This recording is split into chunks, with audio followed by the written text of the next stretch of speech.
I'm not afraid to die. I'm ready to die. I don't want to die, but I'm ready to die. And I know that death will smile on me because I've run to Jesus and not to the woods. And I cried again, but it wasn't for fear of death. I cried for amazement of life. Look at the second point. They knew that Jesus rose. Oh, they knew it. I mean, think about it, folks. Where did these disciples get their confidence from? Where did they get their courage? How did they muster up great strength in the midst of persecution and the threat of death? Oh, and beyond that, some of them died before you get too far in the book of Acts. They start dropping off. Where does that come from? I'll tell you exactly where it comes from. Same place the joy of the choir comes from. Same place your excitement comes from. It all comes from Christ. It all comes from Him. You know what? They knew how He died. And when I say how He died, I don't mean nails. I don't mean crown of thorns. I mean a different way. I mean how He died was He knew where He was going. They didn't understand it at the time, but they're looking back on this and they saw that everything He did was for the purpose of dying. And He faced that cross with confidence and courage. And they picked it up. They walk in the same confidence and courage. It all goes back to leadership. I don't care if you're a coach, a principal, a teacher, a parent, or a pastor. It all goes back to leadership.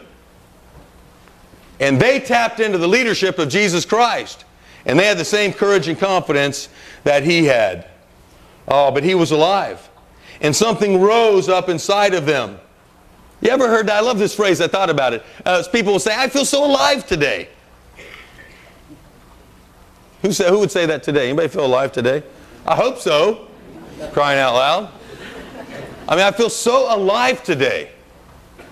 And it's all because Jesus, this day isn't any different than any other day, but we are so focused on the death of Christ, so focused on the life of, we are so lined up, and that's where the synergy, where it happens. There's nothing today that's any different except our focus is different today. And that's what makes our energy different.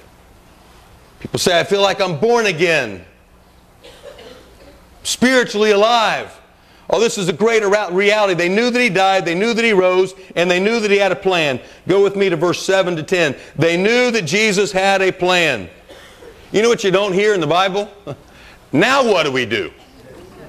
I hear that at my house a lot. Hear that in staff meetings every once in a while. And I sometimes mutter it to myself when nobody's around. Now what do I do? Jesus never did that. He knew what He was doing. He knew what He was doing. Verse 7 through 10. Go quickly, tell His disciples that He is risen from the dead, and indeed He is going before you into Galilee. There you will see Him. Behold, I have told you. So they went out quickly from the tomb with fear and great joy. I love that phrase. I don't know if I've had both of those emotions at the same time. I think I maybe have. I love that description.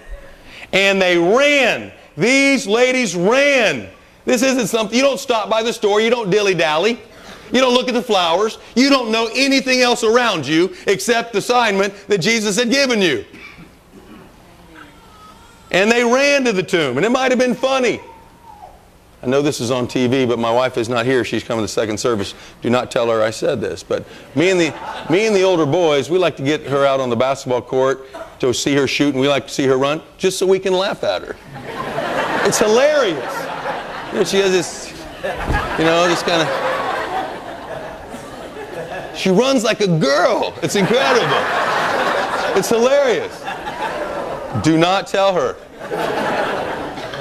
She will not see it on TV. They ran. It's beautiful. Isn't that beautiful? They ran. They didn't know they were going to run. They weren't ready to run. They weren't thinking about running. They just ran. That's what they did because something got a hold of them. And they went to tell His disciples, behold, Jesus met them on the way, and He said, rejoice. And so they came and held Him by the feet, and isn't this awesome? And they worshiped Him. And they're not in church.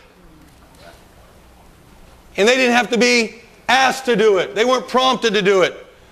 Whenever you draw near to Jesus, you will worship. That's why sometimes you're driving down the road and a song will be sung and you will begin to worship Him. That's right.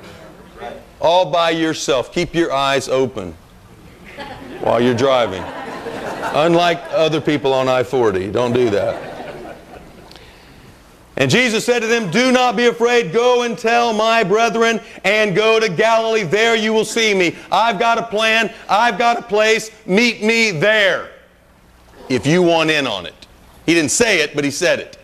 If you want to be in, you know, today we want to know, well, what's in Galilee? What are we going to do there?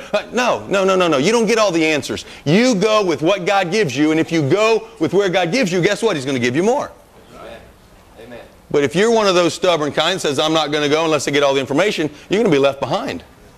That's not how God operates. They knew He had a plan, and it wasn't plan B. No wondering, no waiting, no pauses. He was ready to shake the world. But He was first going to shape His apostles, His disciples, a few more days. Look at the fourth reality. They knew before this day, and they knew on this day, and they knew after this day that Jesus had enemies. Jesus had opposition. Now while they were going, behold, some of the guard came into the city and reported to the chief priest all the things that had happened. And when they had assembled the elders and consulted together, they gave a large sum of money to the soldiers, saying, tell them His disciples came at night, stole Him away while we slept. And if this comes to the governor's ears, we will appease him and make you secure. So they took the money. Shock. People can't be bought off today like that. People do anything for $1 today. It's absolutely awful. They took the money, did as they were instructed, and this saying is commonly reported among the Jews until this day. You know what I love? Jesus never sent a lawyer, an advocate, a disciple, go tell those guys they're wrong. He had something else to do, and we can't allow the world to cause us to wait while they debate, while they deny. We've got a world to save. Amen. And the church today is so busy with the ridiculous claims of the world. We are not on trial today. The world is on trial today. God doesn't need you. You need Him. And folks, that's just the way it is. And the opposition never stopped. It never stopped. Somehow, this fourth point surprises the people in America. That we will have opposition. And when you have it, don't assume you're out of God's will. Don't fold the show down like some carnival tent. Keep doing what you're doing. We are going to have opposition. Always have, always will. Because people do not want accountability. Matter of fact, I call this the reality of accountability. That's right. People don't want it. That's right. People know there's a God. God said all people know that there's a God. Atheists don't believe in God, and God doesn't believe in atheists. And that is not a stalemate. That's not a stalemate. That's not a tie. Not at all. They knew that Jesus commissioned them and called them. Look at verse 16. Then the 11, we know what happened to the 12th. The 11 disciples went away into Galilee to the mountain which Jesus had appointed or designated. They made it to Galilee. And when they saw Him, they worshiped Him. Isn't that awesome in its consistency? The ladies saw Him and worshiped Him. Now the guys see Him and they worshiped Him. It's a natural response when you are a believer. Before He commissioned them, I want you to notice a couple things. The first thing that you notice, I haven't said it, but I've implied it, is that they were available. And I guess that's a question we have to ask today. They made themselves available in Galilee, and the question is, are you available today to serve Jesus? Are you available today? We talk too much about your ability, but your ability means nothing if you're not available. Availability is the first ability God is looking for. And any other ability that you need, God will provide. Amen. But we have a church full of people, not here, but all across the world, with incredible ability. But a lot of those people aren't available. They're busy. Got other things to do. It's tragic. You're missing out. You're missing out on what God intended. They were available, they were reverent, and they were submissive.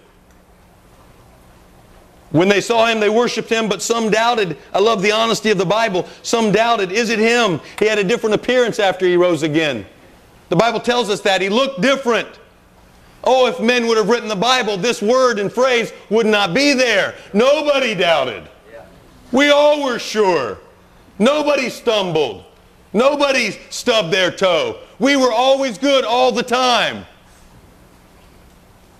Bad answer. We stumble here. If you've got problems in your life and you've made a mess of things, you'll be at home at Emmanuel. Because we are a mess. But we know it. And we're bringing our mess to Jesus.